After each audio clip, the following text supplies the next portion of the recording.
Right, so the reason why I'm going to do this video is because I can't escape this topic. I can't avoid this topic.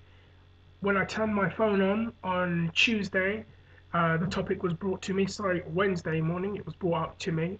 On the way to work, someone mentioned it to me again. Everywhere on YouTube, people are talking about this, and this is wrestling related. And the thing I want to talk about is for those of you who are in the know, and for those of you who don't want to know, I'm going to say a spoiler, but I'm pretty sure that everybody who watches this video is going to know what I'm going to say. So, Smackdown tapings have already happened, and the news coming out that is that Christian has lost the world title to Randy Orton. Now, a lot of people are outraged about this. Absolutely outraged. I could show you the venomous text message someone sent me about this, which was pretty interesting. And from what I understand, fans have been going on Twitter and making remarks about this and have been tweeting Joey Styles and Randy Orton's Twitter accounts in absolute outrage that Christian has lost the belt. And I believe actually the WWE Fan Nation page on Facebook has had some abuse held at them too. And apparently they are very surprised by this reaction. Now, I'll talk about the last two shows then. I did see Extreme Rules, and I was very happy and very pleasantly surprised to see Christian walk away with the belt. That was a great thing. And the thing about that that was so good, and the thing about that that was so heartwarming as a fan, was that it seemed like one of those very rare, genuine moments that you get in wrestling that was very, very real. And it wasn't one of those things where a guy wins a belt and they just pick it up robotically and they're just like, it wasn't one of those things. You saw very real emotion, you saw very real passion, you saw someone who said, I can't believe this. I can't believe this. That's what he was saying when he had it in his hands. I can't believe this. You saw his best friend crying there and genuinely happy to see his friend achieve his goal. And it was very relatable to us as fans because these were the kids in school that clearly, were doing the wrestling moves in the playground, doing the whole stomping the punches to make them sound like they hurt, all that kind of stuff. They were the kids that did that and then went on and took it one step further and became professional wrestlers, which is, something that's very relatable for a lot of fans. And, there's been so much talk on the internet, so much talk for years from Christian fans and from wrestling fans that want to see Christian put into that spot. I remember in 2005, people wanted it to happen when he was doing this thing with John Cena, and I felt that the WWE failed to capitalize on it. And in a way, it was what Chael Sonnen became with this Anderson Silva thing. 5 years earlier with Christian. The difference is that the UFC capitalized on their moment, whereas the WWE didn't.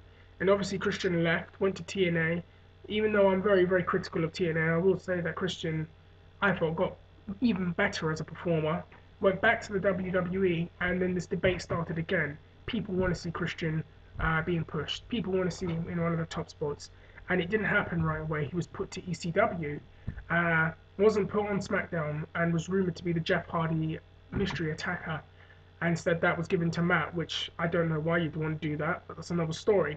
Anyways, the point is, even then, or in 2009, people wanted to see him in some kind of top spot.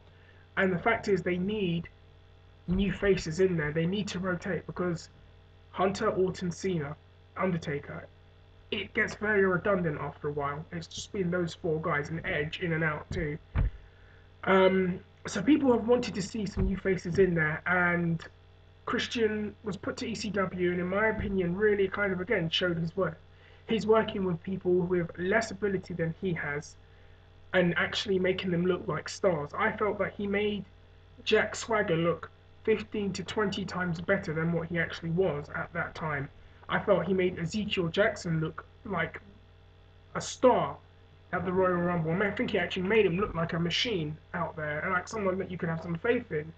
And I thought, well, if he can do that with guys who aren't quite ready, what can he do when you put him in there with a Randy Orton, or a Triple H, or an Undertaker or one of your established top guys, to me it makes perfect sense now to put him in the top spot. Not necessarily call him The Rock or that, but I do think he's a guy that can be used in there, similar to how Jericho was. And people have been talking about this, and I'm rambling for a long, long time. We finally get to him moving to SmackDown, and people again are having this debate. Well, if it's going to happen, it's going to happen on SmackDown. Internet reports claim that Vince isn't really sold on Christian just yet. And then Edge unfortunately retires. Christian is put in the main event match with Del Rio for Extreme Rules in the ladder match. A lot of people thought Del Rio was going to win. I thought he was going to win, but I thought that wouldn't have been a good idea. But that's another story. Watching the match, and then you see it finally happen. And again, it was just this great moment, this genuine moment that everybody loved. It was a feel-good moment. And then you think, wow, well, what's going to happen now? And you've got all these ideas running in your head about what's going to happen on the next show. And one of the things that entered my head was, well, I hope they don't CM Punk or Jericho Christian, meaning he wins the belt and they make him look so out of his depth and so out of his league that his world title run is viewed as a flop. I think they did that with CM Punk. I felt they did that with Jericho. I felt they did that with The Miz. And for all the people that want to say, well, Miz should be booked like that because he's a heel, look at how Del Rio is booked and look at how Miz is booked, and then tell me, then debate with me, because that's another thing. Anyways, I had a horrible feeling they would do this with Christian. And they even overdid themselves because Christian loses the belt to Randy Orton after 2 days. Well, really, it's going to be televised tomorrow, but in 2 days, essentially. And everybody is outraged. And it's very interesting to just see the reactions on YouTube, on Twitter, on Facebook, on UK fan forums, a place that I frequently visit sometimes. It's just interesting to see the way people have reacted to this. And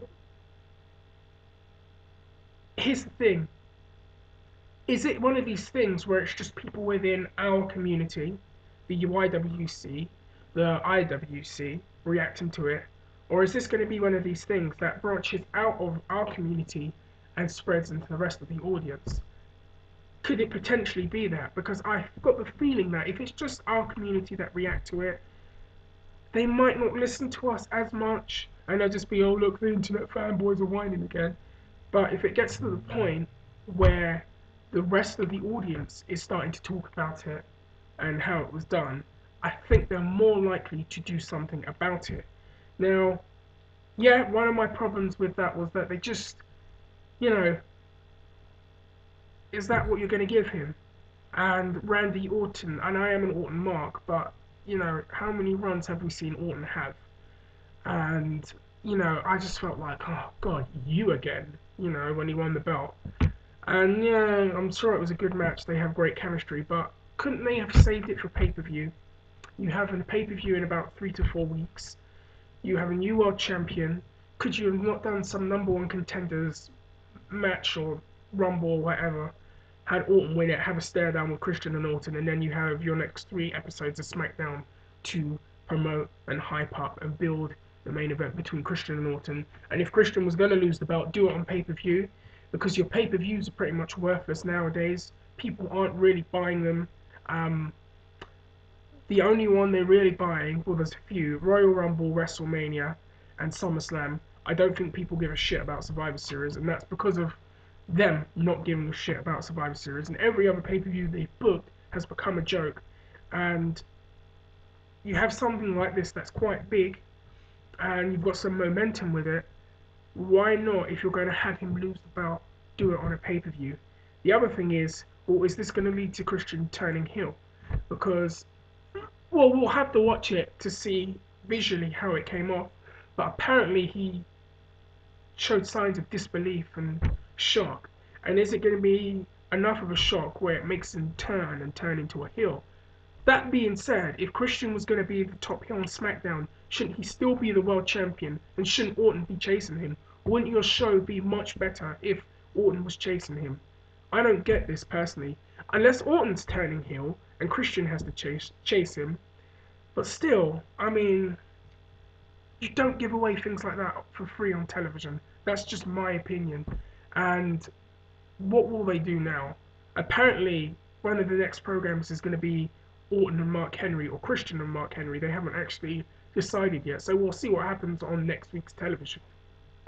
And if it's a case where Christian is out of the picture now for a few months, then yeah, I would kind of understand the outrage a little bit more from the fans. And if it's one of these things where they keep him in there and keep him relevant within this Orton world title win, then maybe we'll see.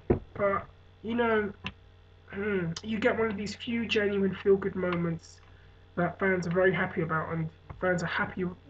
Fans are talking positively about you from a creative point, and now you do something that kind of undoes all the hard work. So that's what I think. Um, Sound a little bit more energetic because it's actually the morning when I've done this video. I'm gonna do another one. I really, really, really want to talk about Nick Diaz and George St. Pierre and what I think of this Nick Diaz boxing thing, because I personally think that this is a negotiating ploy to get more money. But that's something best saved for later in the evening. Guys, let me know what you think. Write back, put some comments on there, and hopefully I will see you all soon later this evening. Take care.